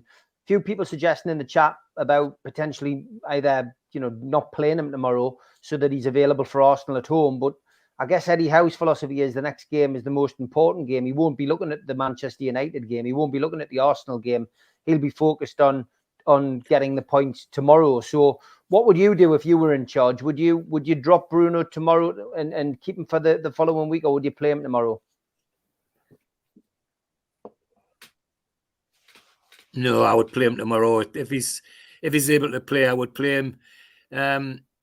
all these stop-start issues are double-barreled, aren't they? You leave him out this time and he goes on next time and picks up an injury or something daft like that. No, I would play him tomorrow and just hope and pray that he doesn't get a yellow card. But if he does, he does. That's part of the game, and we've got to get used to it. And you can paint yourself into a corner doing all this dropping and not dropping and playing and not playing business.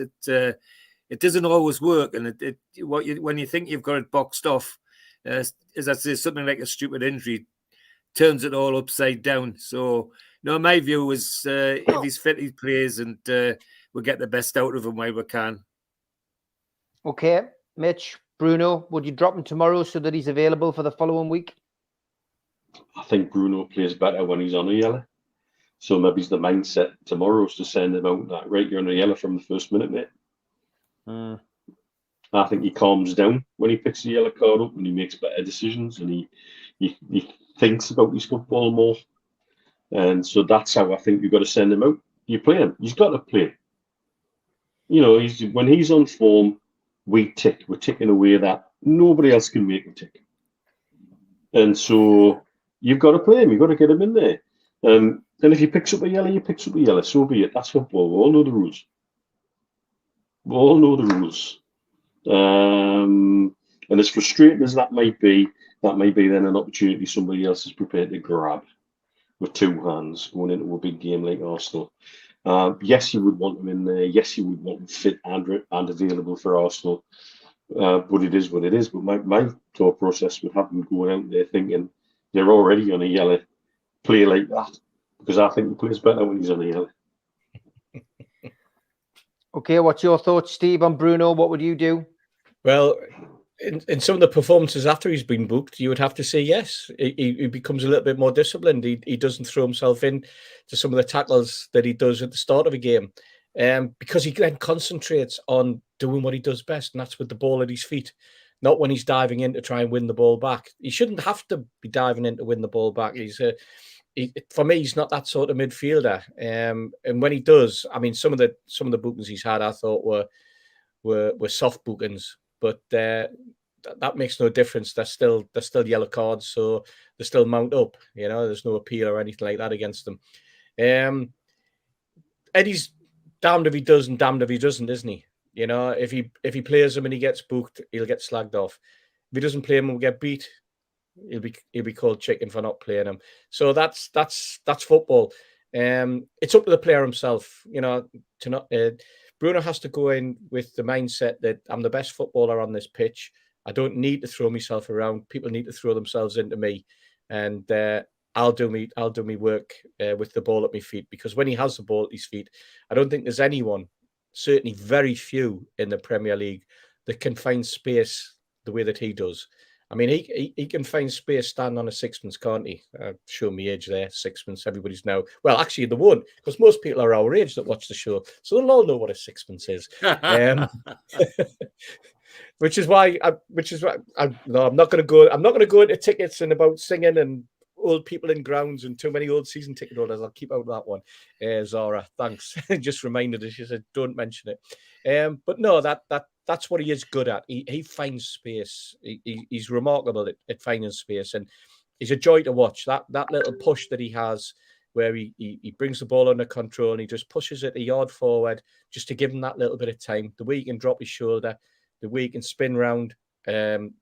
I love how he loses players. I love how he loses his marker and then he goes back and loses them again. You know, that's a sign of a super confident footballer at his best. And I'd like to see him up against Arsenal in a week's time, but I also want to see him tomorrow playing for Newcastle against West Brom and bringing 3 points home. Okay, time to get your predictions. Where did I get West Brom from? Wolverhampton Wanderers, yeah. George, what's your prediction then, mate? Right part of the country, Steve. Yes. Well, I'm still on a 2-0 from the other night. 2-0 to us. Okay, I'm going to go 1-1. Mitch, what's the dice say? The dice says, and remember, this week's what 3 words if you want to get in the ground: a viral fungal infection. The dice says 0-2. 2-0 to Newcastle. Wow, that's a confident set of dice. Exactly the same as George and Steve. Well, what's your actual prediction, Mitch? I think we'll get a draw. We'll get so many draws there. And I think I'd take a draw away from home any Premier League game. Okay. Steve? I'm going for a 1-1 draw as well, Steve. I think that it is one of those grounds that lends itself to us coming away with a point. No matter how we get it, we'll be happy with it. It's an away point, not a defeat. And picking up a point at Wolves with the team that we're going to be putting out, with the lack of depth that we've got on the bench, because I listed some players' names there, and the only one that I'm questioning, and I've yet to establish whether he's injured still, is Matt Ritchie. But I know that you're in the Matt Ritchie fan club, so you'll have an answer for that one, Steve. But I mean, it is threadbare at the moment with the injury problems, because the players that are out are players that would have probably been in with a shout if Eddie wanted to make a slight change. And I think his hands are tied now. Yeah, I agree. Okay, great show tonight, chaps. Just want to plug a couple of things. An evening with Malcolm MacDonald and John Gibson is on at the Coach and Horses in Anfield playing. Get yourself to the bar if you want to buy tickets for that. It's the Coach and Horses at Anfield playing. Tickets are a tenner, and that is Thursday, the 30th of November. That's supporting a great little football club as well. When we lived in County Durham, Josh played for Anfield playing quite a bit, and canny little club.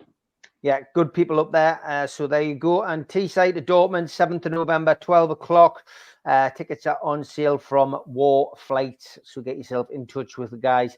Nobby Solano will be doing a talk in at the airport at Teesside International Airport, and then be getting on the plane to Dortmund with you. So well worth going along to that. A couple of events with his trumpet. And a couple of events on Voucher. Just get yourself onto Voucher. Tickets to see Nobby Solano, I think, are £19 on Voucher for an evening at the Irish Centre, 19th of January. And there's an evening with Peter Beardsley on the 12th of January at the Irish Centre. Again, tickets are £19 on Voucher. So get yourself on there. Get yourself on Voucher. Maybe get somebody a nice little Christmas present, and or just treat yourself. Lads, coming to an end. Had a great week. Thank you to George. Thanks to Mitch. Thanks to Steve Hasty. Enjoy the weekend. Thanks to all the moderators. Thanks to everybody in the chat. As usual, almost 500 watching again tonight. We'll never take that for granted. Yes. Thanks very much.